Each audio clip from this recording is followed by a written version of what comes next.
Hello everyone, welcome back to another video.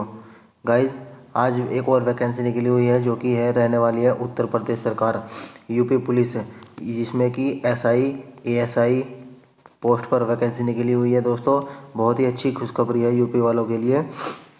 तो चलिए बिना किसी देरी के स्टार्ट करते हैं वीडियो। मैंने नोटिफिकेशन डाउनलोड कर लिया है और मैं आप लोगों को मेन चीज़ आपको बताऊँगा। देखें, यहाँ पर बताया गया है उत्तर प्रदेश पुलिस भर्ती एवं प्रोन्नति बोर्ड, उत्तर लखनऊ उत्तर प्रदेश। यहाँ पर देखिए बताया गया है उत्तर प्रदेश पुलिस उप निरीक्षक गोपनीय एसआई की एएसआई की लिपिक एवं पुलिस सहायक उप निरीक्षक लेखा यानी कि अकाउंटेंट की सीधी भर्ती दी गई है। ये 3 वैकेंसी रहने वाली हैं। और अब बात कर लेते हैं कि पोस्ट पद का नाम यहाँ पर बताया गया पुलिस उप निरीक्षक यानी एसआई एएसआई और अकाउंटेंट एएसआई अकाउंटेंट। पे बैंड 9300 से 34,800 से रहने वाली है और ग्रेड पे 4200, लेवल 6। और सैलरी जो है देखिए यहाँ पर 35,400 से स्टार्ट होकर 1,12,000 तक रहनी है।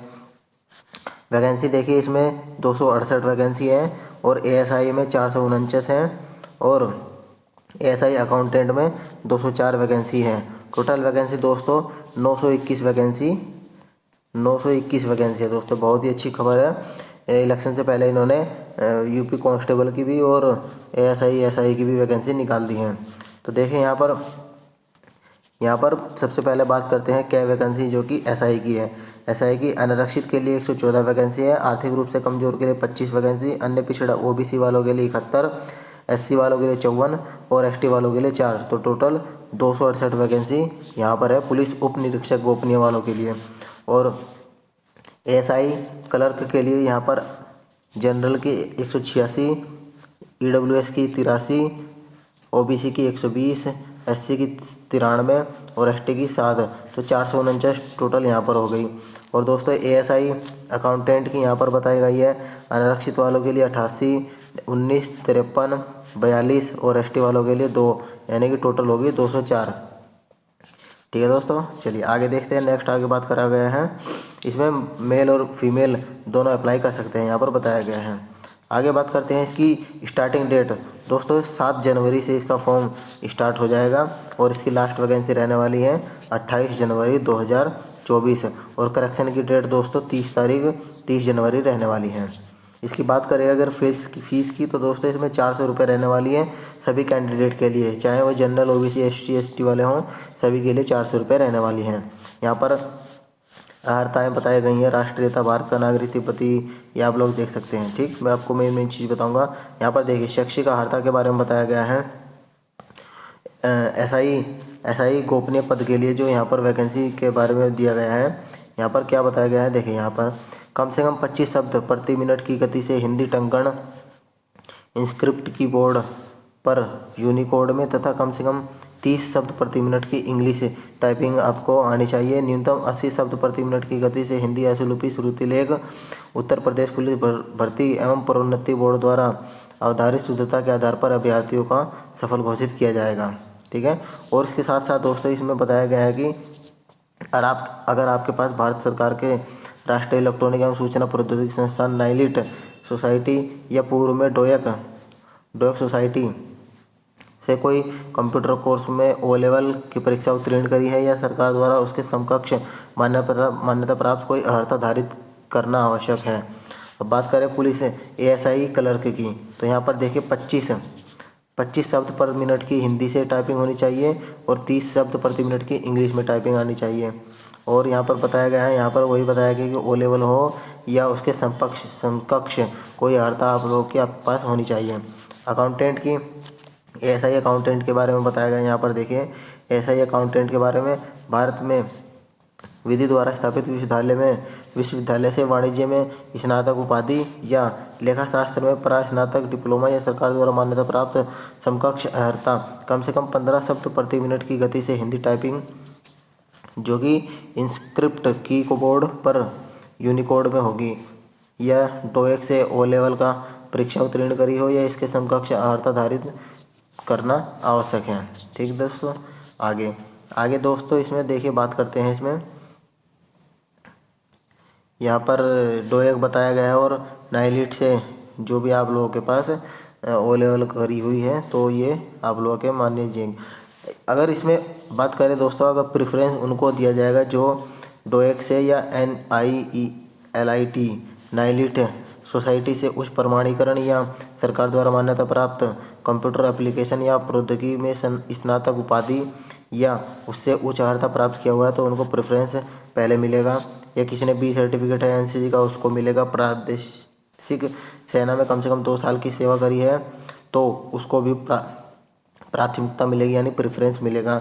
या विश्वविद्यालय अनुदान आयोग से मान्यता प्राप्त किसी संस्थान या महाविद्यालय या विश्वविद्यालय में विधि से स्नातक किया हो तो उनको प्रेफरेंस मिलने वाली है। बात करें एज सीमा की तो दोस्तों 21 साल से 28 साल की रहने वाली है एज। ठीक, यहाँ पर देखिए 1/7/1995 से पूर्व और 1/7/2002 के बाद डेट ऑफ बर्थ नहीं होनी चाहिए। और ये काउंट दोस्तों 1/7/2023 से काउंट की जाएगी आपकी डेट ऑफ बर्थ। ठीक है। एज रिलैक्सेशन की बात करें तो दोस्तों इसमें 5 वर्ष। चलिए आगे बताते हैं। यहाँ पर दिया गया है, यहाँ पर वैवाहिक परिस्थिति के बारे में बताया गया है, शारीरिक स्वास्थ्य के बारे में बताया गया है। भर्ती प्रक्रिया ऑनलाइन होगी दोस्तों, ये बताया गया। यहाँ पर ऑनलाइन लिखित परीक्षा होगी। यहाँ पर देखिए ऑनलाइन लिखित परीक्षा में 400 अंकों का पेपर होगा, लिखित परीक्षा होगी ऑनलाइन, जिसमें कि 200 क्वेश्चन रहने वाले हैं और 2.5 घंटे का पेपर होगा। ठीक है। इसमें सामान्य हिंदी, कंप्यूटर ज्ञान 100 अंक का, सामान्य जानकारी, सामान्य सामयिक विषय 100 अंक की, संख्यात्मक एवं मानसिक योग्यता यानी कि मैथ 100 अंक की, और दोस्तों रीजनिंग, बुद्धिलब्धि परीक्षा या तार्किक परीक्षा 100 अंक की रहने वाली हैं। दोस्तों प्रत्येक पोर्शन में आप लोगों को 35% मार्क्स लाने अनिवार्य हैं और टोटल 40% अंक प्राप्त करने में विफल अगर जो रहेंगे तो वे भर्ती के लिए पात्र नहीं होंगे। इनसे नॉर्मलाइजेशन की बात की गई है, अलग अलग अगर शिफ्ट में पेपर होगा तो यहाँ पर फॉर्मूला दिया गया है। ठीक है। आगे देखिए इसमें बताया गया है, यहाँ पर ये देखिए शारीरिक मानक परीक्षण के बारे में बताया गया है। आगे देखिए यहाँ पर देखिए पुरुष अभ्यर्थियों के लिए न्यूनतम शारीरिक मानक निम्नतम है, यानी कि फिजिकल स्टैंडर्ड टेस्ट PST के बारे में बताया गया है। सामान्य अन्य पिछड़ा वर्ग अनुसूचित जातियों के लिए 163 सेंटीमीटर हाइट होनी चाहिए और अनुसूचित जनजाति के लिए 156 सेंटीमीटर की हाइट होनी चाहिए। ये मेल के लिए है दोस्तों। और सीने के लिए सामान्य और अन्य पिछड़ा अनुसूचित जातियों के लिए 77 सेंटीमीटर और बिना फुलाए और फुलाने पर कम से कम 82 सेंटीमीटर होनी चाहिए। अनुसूचित जनजातियों के लिए 75 सेंटीमीटर बिना फुलाए और फुलाने के बाद 80 सेंटीमीटर होनी चाहिए। 5 सेंटीमीटर का अनिवार्य है, कंपलसरी है दोस्तों, यहाँ पर दिया गया है फुलाए। महिलाओं की बात करें तो दोस्तों सामान्य और अन्य पिछड़ा वर्ग अनुसूचित जाति के लिए 150 सेंटीमीटर हाइट रहनी चाहिए और अनुसूचित जनजाति के लिए 145 हाइट मांगी गई है। वजन दोस्तों इसमें 40 किलोग्राम से कम नहीं होना चाहिए। चलिए नेक्स्ट देखते हैं। नेक्स्ट यहाँ पर बताया गया चयन तथा अंतिम योग्यता बताई गई है। चिकित्सक मानक चरित्र सत्यापन, एज आयु में रिलैक्सेशन की बात की गई है। यहाँ पर 10% का कोटा मिला गया, जैसे आर्थिक रूप से कमजोर वर्ग के लिए अगर उनके पास सर्टिफिकेट है तो। ठीक, यहाँ पर देखिए अनुसूचित जाति 5 वर्ष के लिए, अनुसूचित जनजाति 5 वर्ष के लिए, अन्य पिछड़ा वर्ग 5 वर्ष के लिए छूट दी गई है। EWS के लिए कुछ नहीं है। और यहाँ पर देखिए क्षैतिज आरक्षण स्वतंत्रता भूतपूर्व सैनिकों के लिए 3 वर्ष का यहाँ पर बताया गया है। ठीक, आगे देख लेते हैं। नेक्स्ट इसमें बात की गई है, यहाँ पर स्वतंत्रता संग्राम सैनिकों के लिए बताया गया है। वीडियो पॉज करके आप लोग देख सकते हैं। भूतपूर्व सैनिक के बारे में बताया गया है। यहाँ पर वैकेंसी बहुत ही अच्छी रहने वाली दोस्तों, तो तैयारी में आप लोग जुट जाइएगा। कांस्टेबल की भी आई हुई है और ये और आ गई। ठीक दोस्तों, ये लास्ट चांस है आपको, आप लोगों के लिए। यहाँ पर देखिए दोस्तों कॉन्टैक्ट नंबर दिया गया है, आप लोग इस पर कुछ पूछ सकते हैं अगर आपको कोई प्रॉब्लम हो रही हो तो। ठीक है। ऑनलाइन शुल्क का भुगतान के बारे में बताया गया है। यहाँ पर डिजी लॉकर के माध्यम से अपलोड करने की बात की गई। फ़ोटो और हस्ताक्षर की बात करें तो दोस्तों 20 KB से 50 KB के बीच होना चाहिए। यहाँ पर न्यूनतम बताया गया है।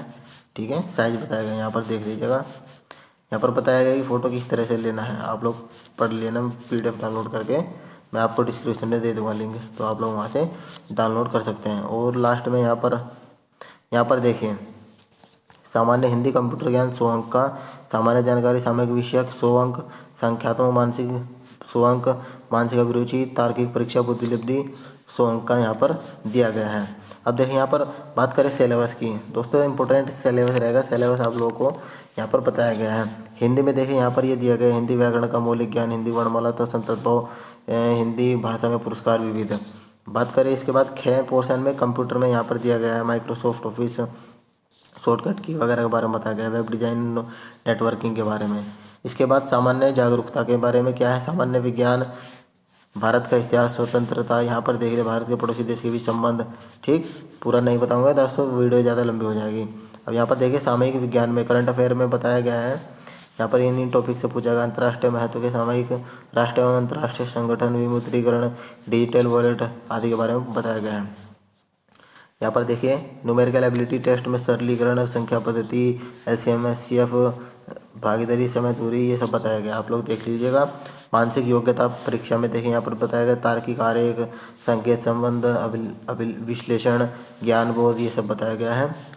मानसिक अभिरुचि परीक्षा में भी यहाँ पर बताया गया है। मानसिक अभिरुचि परीक्षा में देखिए निम्नलिखित के प्रति दृष्टिकोण, जनहित, कानून एवं शांति व्यवस्था, यहाँ पर पूरा आप लोग पढ़ लीजिएगा।